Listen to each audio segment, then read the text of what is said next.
Hey there everyone and welcome back to my YouTube channel.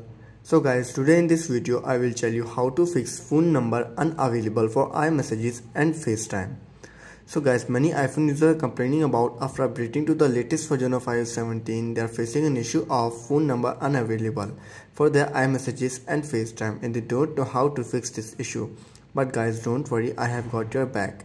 In this video, I will tell you how to fix phone number unavailable or not available for iMessages and FaceTime. So guys, without wasting your time, let's start the video. Our first step is to check your network connection. Ensure that your device has a stable internet connection either through Wi-Fi or cellular data. After this, then you have to do is restart your iPhone.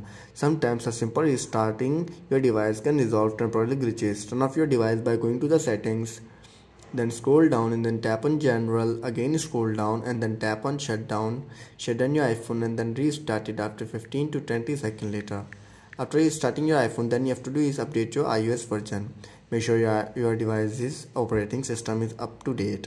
Sometimes issues with iMessages or FaceTime can be resolved by installing the latest software update. So you have to open the software update and check if there is an available update for your iPhone. If there is, then simply update your iPhone to the latest version of iOS 17. So guys, after updating to the latest version of iOS 17 and you're still facing the issue, then you have to do is simply sign out and sign back your Apple ID. Try signing out your Apple ID for iMessages and FaceTime and then sign in back. This can refresh your connection to the Apple services. To do this, you have to simply go back and then tap on your Apple ID. And you can see your option sign out. Simply tap on it and sign out your Apple ID and then sign in back.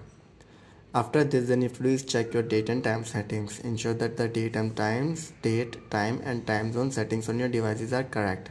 Incorrect settings can cause issues with iMessages and FaceTime activations. So you have to open the general, tap on date and time, and you have to do is simply set your time zone and your time. So guys, after trying all of these steps and you're still facing the issue, then I will suggest you to reset your network settings. Resetting your network settings can sometimes resolve connectivity issues. This will reset all network related settings including Wi-Fi passwords, so proceed with cautions. To do this, you have to simply scroll down and then tap on transfer or reset iPhone, tap on reset network settings, enter your passcode and fix your issue. So guys, these were some simple steps that how to fix phone number unavailable for iMessages and FaceTime. If this video helps you, then make sure to like and subscribe my YouTube channel for upcoming videos, and thanks for watching.